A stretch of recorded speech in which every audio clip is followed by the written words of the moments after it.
Assalamualaikum warahmatullahi wabarakatuh. Perkenalkan, nama saya Miranti Wahyuni dari Prodi Pendidikan Bahasa Indonesia kelas 1C. Di sini saya akan menjelaskan materi tentang sumber hukum Islam, yaitu Al-Quran, hadis, dan ijtihad. Sumber hukum Islam merupakan segala sesuatu yang berupa tulisan, dokumen, naskah, dan sebagainya yang digunakan oleh suatu bangsa sebagai pedoman hidup pada masa tertentu. Kedudukan Al-Quran sendiri dalam Islam adalah sebagai sumber hukum Islam dalam segala sumber hukum yang ada di bumi. Sebagai firman Allah SWT dalam Al-Quran surat An-Nisa ayat 59 yang artinya, "Hai orang-orang yang beriman, taatilah Allah dan taatilah Rasul-Nya, ulil amri di antara kamu. Kemudian jika kamu berlainan pendapat tentang sesuatu, maka kembalikanlah ia kepada Allah atau Al-Quran dan Rasulullah atau sunnahnya. Jika kamu benar-benar beriman kepada Allah dan hari kemudian, yang demikian itu lebih utama bagimu dan lebih baik akibatnya." Al-Quran dan hadis sendiri merupakan dua hal pokok dalam ajaran Islam. Keduanya merupakan hal sentral yang menjadi jantung umat Islam. Al-Quran sendiri adalah sumber hukum pertama umat Islam yang berisi tentang akidah, ibadah, peringatan, kisah-kisah yang dijadikan acuan dan pedoman hidup bagi umat Nabi Muhammad SAW. Dan hadis juga merupakan sumber ajaran Islam kedua setelah Al-Quran. Sunnah juga menempati posisi yang sangat penting dan strategis. Keberadaan dan kedudukannya tidak diragukan. Sunnah dari segi etimologi adalah perbuatan yang semula belum pernah dilakukan kemudian diikuti oleh orang yang lebih baik, perbuatan terpuji maupun Menurut para ahli hadis, sunnah sama dengan hadis, yaitu suatu yang dinisbahkan oleh Rasulullah SAW, baik perkataan, perbuatan, maupun sikap beliau tentang suatu peristiwa.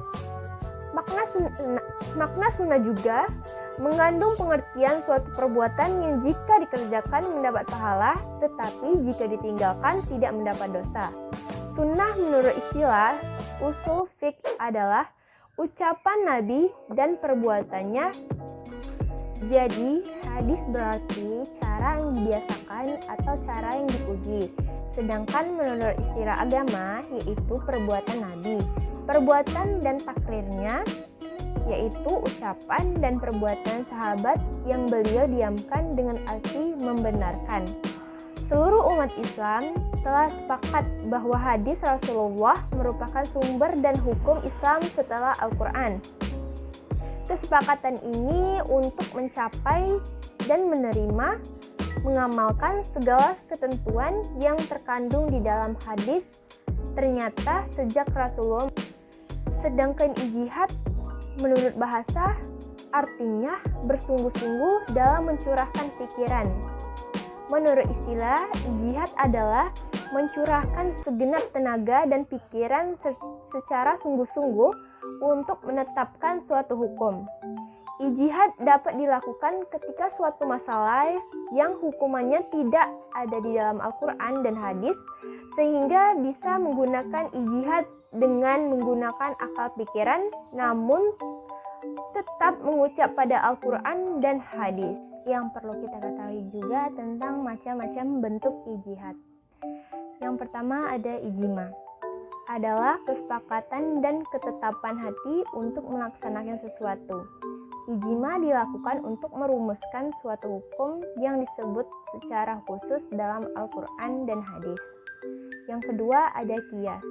Qiyas adalah mempersamakan hukum suatu masalah yang belum ada kedudukannya.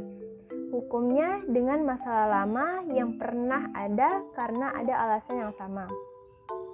Yang ketiga yaitu masalah mursalah, merupakan cara dalam menetapkan hukum di mana berdasarkan pertimbangan kegunaan dan manfaatnya. Adapun ijtihad menurut ilmu etimologi dan terminologi. Menurut etimologi, Ijtihad merupakan mencurahkan segala daya upaya untuk mencapai dan mewujudkan suatu urusan dan kepentingan. Ijtihad menurut terminologi adalah usaha yang dilakukan oleh seseorang faqih dengan mencurahkan segala kemampuan berpikirnya guna mengeluarkan atau menjelaskan hukum syariah dari dalil-dalil syara'. Itu saja yang dapat saya sampaikan, lebih dan kurangnya saya minta maaf. Wabillahi taufiq wal hidayah. Wassalamualaikum warahmatullahi wabarakatuh.